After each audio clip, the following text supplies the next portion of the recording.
Hello folks, Typhon Carter here, and I bring to you another DPP Revival Invitational. This is play-ins round 1 pro bracket between Vulpix03, also known as God Mommy Picks, and Watashi.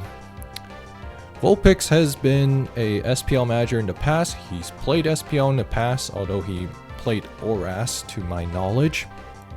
And he's also played a bit of DPP as well and is pretty good at it.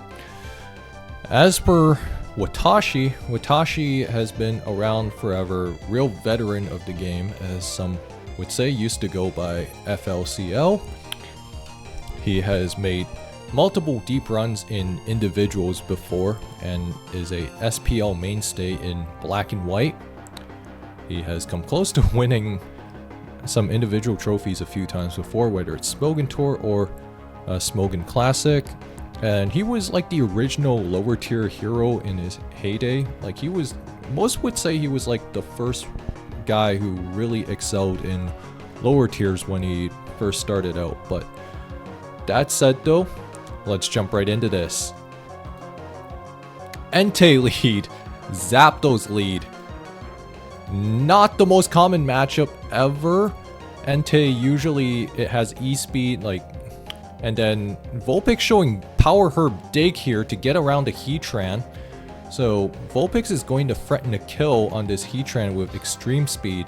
And Watashi with Zap plus Heatran, and then now a Tyranitar is revealed. So probably a generic balance structure, which is usually what I'd expect from somebody who might not be a main of DPP to just run. Very safe choice, but the Entei's gonna go down to Stone Edge, and Vulpix brings out the Bronzong here and is going to snipe the Heatran on the way here. Covered just about everything except for the Zapdos, and Watashi's gonna try to sleep the Bronzong, and Vulpix decides to Gyro Ball. Opts not to explode, so he probably has a Sleep Absorber, and yeah, there's a Sleep Absorber that he has as the Breloom check. And wakes up here, so a bit of a mind game here on whether he's got sleep again or not, but keeps the Magneton in and is going to just T-Bolt in front of the Tyranitar, and the Zapdos eats 44% on the way here. And Watashi's gonna be forced to roost here. So a bit of a sticky situation for Watashi as the Breloom's weakened. The Tyranitar doesn't really want to take any more chip damage, and Watashi's got forced into this loop. He could try to threaten a T-Wave, and okay, so Watashi brings out the Flygon here. And Flygon's going to U-turn here. Vulpix calls it out here and is going to punish this by getting some significant damage done on the Tyranitar. Watashi's gonna take his kill, and the Magneton's gonna go down, so Watashi with a slight lead right now, but it's not a safe one. And the Bronzong here is going to get rocks up, and Starmie is revealed to be Watashi's last. This is probably Def Me. It looks to me that Watashi replaced the Jirachee with a Flygon, because that's what these traditional Zap Me balances do. But you can definitely do Flygon on this. It's not a bad choice, although I usually would do Jirachee over Heatran, and got a bit of a loop going on here, as the Starmie is going to try to get some chip damage on this Bronzong as it just pays back. Spores here, and Bronzong, so Pix is okay with letting the Bronzong be the sleep sack, as he has a Celebi that he can lean on to kind of wall the Breloom pretty comfortably. Takes 31% there. And Watashi knows that Pix has to recover the Celebi. He's got to threaten a U-turn here. U-turn to 65% on his physically defensive Celebi. And Celebi is forced to recover yet again. And the Celebi is shown to be faster. And oh, it is Nasty Plot here, and Flygon is going to be sent out, so Vulpix with a bulky Celebi, or like bulky Nasty Plot Celebi, and then Tyranitar is going to be sent out, but it's going to be threatened by the Breloom. And Breloom will probably take its kill. Yeah, just Mach Punches there. Doesn't want to risk anything, unless it was Chople. But the Celebi here going to get free entry on this, Hinpar ices the Zapdos. So the Zapdos is going to be threatened out. But this does mean that Watashi gets free entry with the Flygon. No reason not to bring it in. Bronzong is going to be sent out here. Takes 20% from the U-turn, and it's going to eat a Crunch from the Tyranitar. Scizor is revealed to be Vulpix's last, so Vulpix actually has a real chance of sealing the game now, and it is revealed to be SD, so that's gonna do it, more or less, as the Scizor will clean house here. And the Flygon is going to almost go down, not quite, but EQ does not kill. But the Bullet Punch is good, get the job done here, and Vulpix is going to hang on to win game 1. So Vulpix with a pretty cool team here, whereas Watashi brought something a little bit more bog standard with some tweaks here and there, although I will say I don't know if I like switching the Flygon out for the Jirachee, but I digress. That said though, let's move on to game 2. Here we are with game 2. Cloyster lead, Arrow lead. A bit of an interesting lead matchup here. First of all, you don't see lead Cloyster every day. As for what the Cloyster does, it's probably just a Focus Sash Hazard Stack lead with, like, say, T-Spikes, Spikes, Rocks. It has access to all the hazards, and then probably has Ice Shard for sure. You want Ice Shard on this. So if the Cloyster, say, has Ice Beam plus, or like Water Move plus Ice Shard, then this could be okay. As per Watashi's team, Arrow Lead indicates that it's most definitely some kind of hyper offense, but this is not the most advantageous matchup for Vulpix. Stealth Rocks here gets T-Spikes up. Oh yeah, Cloyster does run Rapid Spin, but Watashi's gonna call that out. Gets the Shadow Ball, and the significant damage, Pix is just going to take his hazards, and the Rotom being Life Orb means that it will deal significant amounts of damage to whatever comes in. Or it's going to be switched into this Shadow Ball here, but it's most certainly going to go down. And oh, Watashi with the Empoleon, so we could be looking at Sub-Bataya Empoleon here. But Watashi just opts to take his damage with Surf, and he's going to threaten with the Latias now. He trying to scent out here, eats a Draco Meteor.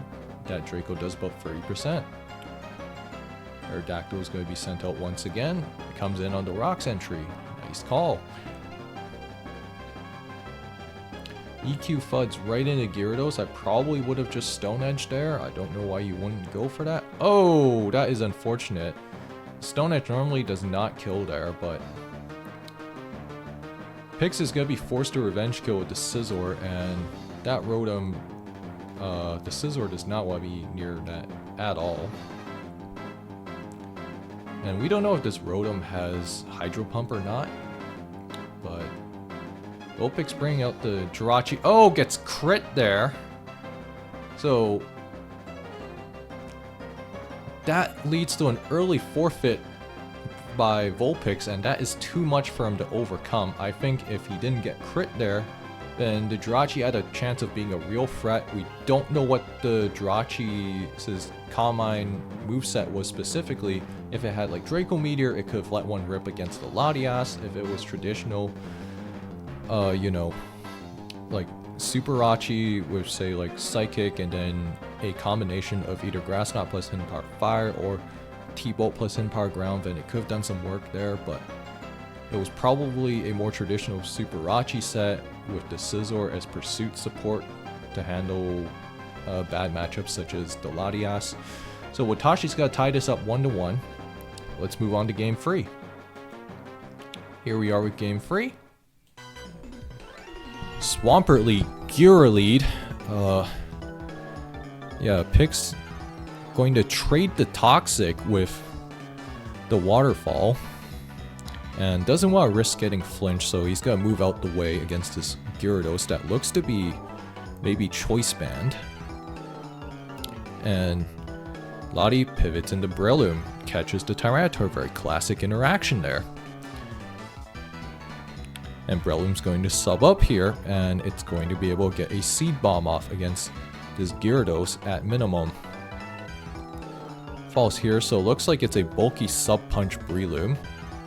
That's usually what the substitute Breloom sets run. 32%, pretty pitiful damage, and Vulpix is going to take advantage of the sand damage and is going to get the substitute up. So he's going to get a Spore off for free. Sizzler's going to be put to sleep here, so Watashi maybe doesn't have the best methods of dealing with sleep specifically. D-Knight is going to be sent out here. It's going to threaten a superpower. But Vulpix showing no fear there and gets a crit crunch on this Tyranitar. And Pix is going to come in on the Rocks attempt. And he will also get his own Stealth Rocks up, so Rocks are up on both sides of the field. And oh, unfortunate crit there, so this has been a pretty ugly set so far. Tyranitar looks like it's Choice Scarf, so it's going to be able to get that off against the Tyranitar. Rotom Heat is sent out as the Metagross answer of choice. This is going to threaten an Overheat, though. And Watashi sends in his own Rotom, interesting choice. Overheat doing pitiful damage because this is not Stab. And Rotom forced a Shadow Ball into this Tyranitar, but this Tyranitar is looking to do some work here.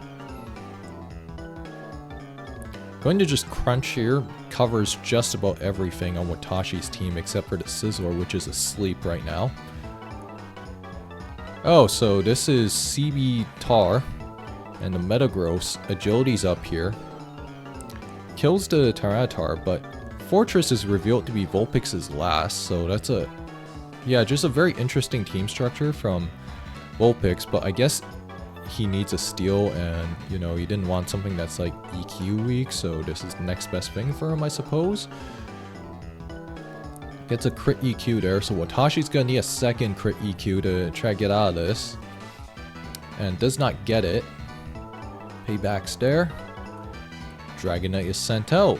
It's going to threaten a Fire Punch, but Watashi going for the DD, trying to go for game here. And Rotom is... interesting switch out here. I guess maybe T-Bolt killed from that range. I'm not sure. I have to admit, it was a strange switch from Watashi. He could have tried to get something out of this game, but alas, Vulpix is going to close this out.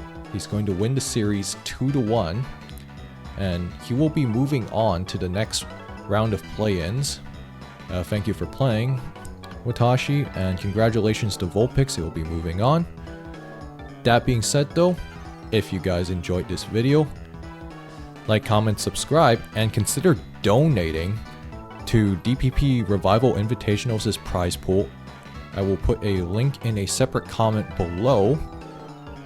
Again, only donate what you can afford to or if you want to, but if you do, it helps us with this tournament, helps pay these players more, especially to the top 3.